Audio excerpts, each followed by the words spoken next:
দেখুন রিলস বানিয়েছে, কতটা অপরাধ করেছে সেই বিতর্কে আমি জড়াবো না। এটা দেখেছে আপনার এনডিএতে যুক্ত হয়ে গেছে, মানে বিজেপি হয়ে গেল, বিজেপিকে সমর্থন দিল, সেটা নিয়ে চর্চা করুন। এমপি গুলোর অবস্থা কোন জায়গায় দাঁড়াচ্ছে। ইউসুফ পাঠান ভাঙড়ে এসে কি বলেছিল, পাঠানকা বাচ্চা কি কাকে ভয় না খাই না কি বলে, এসব কথা বলে ডায়লগ বাজি করে গেছিল না চন্ডিহাটে। পাঠানের বাচ্চা কাউকে ভয় খায় না, এইসব সমস্ত কথা এসব কিছু বলে গিয়েছিল। ওরাই বোমাবাজি করে আমাদের নামে দোষ দিয়েছিল, সেটা বলছিল। বোমা তো দূরের কথা, সরকার হেরেছে মোদির ভয়ে, মোদির বি টিমে আবার নাম লিখিয়ে দিল। এই অবস্থাতে দুর্নীতি ঢাকতে জাহাঙ্গীর নাও দাদা বাসন্তী হাইওয়ের উপরে সেখানে একটা কোম্পানিতে গিয়ে তোলাবাজি বা সেখানে বাধা দেওয়ার অভিযোগ করেছিল আলতু পান্নার বিরুদ্ধে, এমনকি সেখানে আরাবুল ইসলামের যোগও পাওয়া যাচ্ছে, সেখানে কি বলবেন? দেখুন আমার একদম সরাসরি বক্তব্য, ভাঙড় থেকে তোলাবাজদেরকে ধ্বংস করা হয়েছে গণতান্ত্রিক প্রক্রিয়ায়। নতুন করে তোলাবাজের জন্ম ভাঙড়ে হতে আমি দেব না। আমার একটা অবস্থান ক্লিয়ার। প্রশাসনের যদি অভিযোগ হয়ে থাকে, প্রশাসন অভিযোগের সত্যতা যাচাই করে দেখবে। যদি যাদের নামে অভিযোগ করেছে যদি তারা দায়ী হয়, শাস্তি ভোগ করবে। কিন্তু কিন্তু কিন্তু কিন্তু অনেক ক্ষেত্রে বদনাম করার জন্য মিথ্যা অভিযোগ দায়ের করা হয়। সুতরাং প্রশাসনের কাজ হবে অভিযোগের সত্যতা যাচাই করে অ্যাকশন নেওয়া। একটা কোশ্চেন উঠছে যে আপনার বিরুদ্ধে আপনি যেভাবে অন্য সময় যেভাবে প্রতিবাদ করতেন সরকারের বিরুদ্ধে, কিন্তু এখন আপনি সেভাবে প্রতিবাদ করতে পারছেন, সেই গর্জন সেই আওয়াজটা দেখা যাচ্ছে না। আমার 18তম বিধানসভায় প্রথম অধিবেশনে টোটাল 4200 মিনিট বক্তব্য হয়েছে।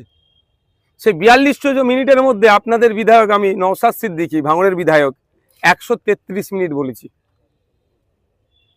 4200 কে যদি 294 ভাগ করা হয় 14 মিনিটের একটু বেশি হচ্ছে হিসাব গড়ে। আমি সেখানে বলেছি আপনার 133 মিনিট প্লাস।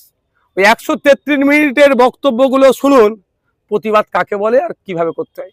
সমস্যা হচ্ছে এটা, আমি কোনো দিনের জন্যই মা বাপ তুলে কাউকে খিস্তিতে প্রতিবাদ করিনি, আজকেও আমি সেটা পারবো না। আমি অন ক্যামেরা বলে দিচ্ছি, আমি তথ্যভিত্তিক ডেটা ভিত্তিক প্রতিবাদ করেছি বিগত দিনে, এখনো করছি।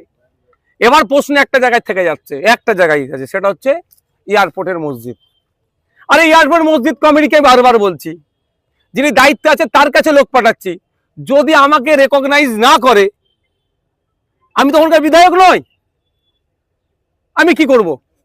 আমি যত জায়গায় দেখেছেন, সেই জয়নগরে আমার ছোট্ট বোনটি হোক, বারাইপুরের আমার ছোট্ট বোনটি হোক, যেখানে অন্যায় হয়েছে যত জায়গায় আমি গিয়েছি, আগে তার বাড়ির লোকের সাথে আমি কথা বলে গিয়েছি। বাড়ির লোক যদি না আমাকে অ্যাক্সেস দেয়, আমি কোথায় গিয়ে উঠবো?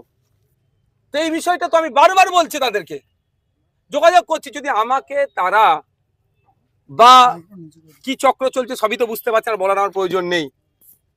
যদি না আমাকে উপযুক্ত পেপারস প্রোভাইড করে, আমি কি করব?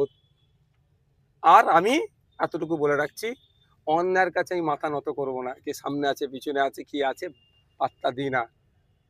বিধানসভার মধ্যে দাঁড়িয়ে এই পঞ্চায়েতের অ্যামেন্ডমেন্ট নিয়ে আসে, সেকেন্ড অ্যামেন্ডমেন্ট নিয়ে এসে প্রধানদের ক্ষমতা কেড়ে নিতে চাইছে, এর বিরুদ্ধে নওশাদ সিদ্দিকী গলাবাজি করেছে বিধান ফ্লোরের মধ্যে দাঁড়িয়ে। সেই রেকর্ড আপনার লাইভ হচ্ছে, আপনারা দেখেছেন। ধর্মীয় পর্যটনকে কেন্দ্র করে বিজেপি একটা নির্দিষ্ট ধর্ম ছাড়া অন্য শিখ খ্রিস্টান জৈন আদিবাসী মুসলিম যারা যেগুলো আছে তাদের ধর্মস্থানকে বাদ রেখেছে, তার প্রতিবাদ এই নওশাদ সিদ্দিকী ফ্লোরে দাঁড়িয়ে করেছে। 200 ইউনিট বিদ্যুৎ দেওয়ার গল্প শুনিয়েছিল, দিতে পারেনি বিজেপি। কেন দিতে পারেনি এর জবাবদিহিটা বিধানসভার মধ্যে দাঁড়িয়ে নওশাদ সিদ্দিকী করেছে। হয়তো অনেকের কাছে নওশাদ সিদ্দিকী কথার সাথে চারটে খারাপ ভাষা বলেনি, হয়তো নাও মনে হচ্ছে তাকে খারাপ লাগছে, কিন্তু আমি কোনো দিনের জন্য খারাপ ভাষায় ব্যবহার করিনি, আগামী দিনেও করবো না। তবে অন্যায় হবে, অন্যায়ের বিরুদ্ধে বলে যাব। আর যারা মনে করছে যে এখন কি বলে গলার স্বর নাকি দমে গেছে, আমি তাদেরকে বলবো আসুন, আপনাকে আমি সাথে নেব, কোন আন্দোলনে নামবেন চলুন, গাঁটের টাকা খরচ করব, গুন্ডা দমন বিলের বিরুদ্ধে আপনাকে মামলা করতে হবে, দেখবো সে আছে কিনা। কি আমি টাকা দেবো খরচ? ও গাছে উঠবে না রাঙা পাখি নেবেন? সব নওশাদকে করতে হবে, আমি কোর্টের খরচ দেবো। আসুন, যে জ্ঞান দিচ্ছে তার উদ্দেশ্যে বলছি, নওশাদের প্রতিবাদটা পছন্দ হচ্ছে না, এর থেকে আপনি ভালো প্রতিবাদ করতে পারতেন, আসেন। আপনি তো কারো কথাটা আমাকে কনভে করছেন, তাকে বলুন চলো তোমাকে নিয়ে আন্দোলনে নামবে, রাজি আছো? গতকালকে আমি ফুটেজ খেতে যাই না ভাই, দেখবেন আমার পেজে আমি পোস্ট করে নিই। গতকালকে নিটের পেপার লিখলে প্রতিবাদ করতে গিয়ে বেলা 2টো থেকে সন্ধ্যে 6:30 পৌনে 7টা অব্দি কোর্টে যারা নেটে 4টে কথা লিখে দেয় তাদের কাউকে খুঁজে পাওয়া যায়নি। জিজ্ঞাসা করবেন তাদেরকে অ্যারেস্ট করেছিল। নওশাদ সিদ্দিকীর অবদান কতটা আছে না নাই, বিগত দিনে যেমন ছিলাম এখনো আছে, আগামী দিনে থাকবো। এতটুকু শুধু বলে রাখি, আমার রুজি আর আমার মৃত্যু না শুভেন্দু অধিকারীর হাতে আছে না মমতা ব্যানার্জির হাতে ছিল, আল্লাহ সৃষ্টিকর্তার হাতে আছে।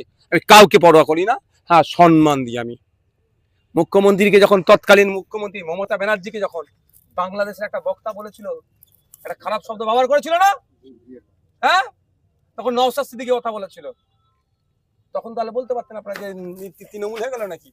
অন্যায় করেছে, প্রতিবাদ করেছে। কলকাতাতে তৃণমূল পরিচালিত বিভিন্ন গ্রাম পঞ্চায়েতের বিরুদ্ধে অনুষ্ঠান আছে, এবারে ভাঙড়টি পঞ্চায়েত সমিতির বিরুদ্ধে সভাপতির বিরুদ্ধে অনুষ্ঠান হচ্ছে।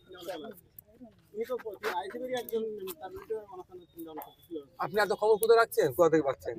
ভাইজান আপনার বিরুদ্ধে মিছিল হয়েছিল, আপনি এয়ারপোর্ট করতে দিচ্ছেন না এখানে। ওই প্রশ্ন সাংবাদিক নিয়ে তাহলে করছে করুন। এই প্রশ্নটা আছে, এয়ারপোর্ট যেটা বলছে এই কোশ্চেনটা আছে।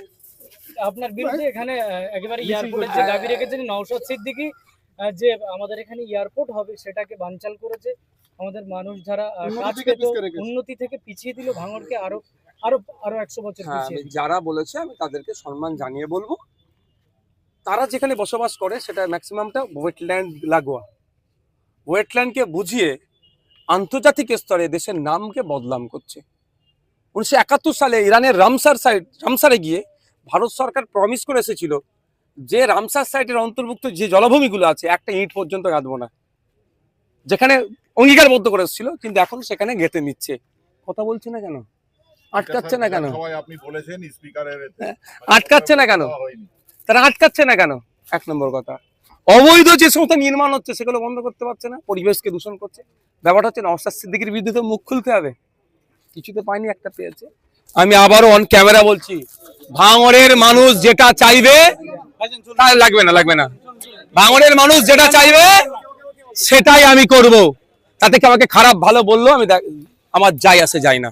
ভাঙড়ের মানে বেশি মানুষ যেটা চাইবে, চাইনি বেশি মানুষ ভাঙড়, তাই প্রতিবাদ করেছে। Thank you.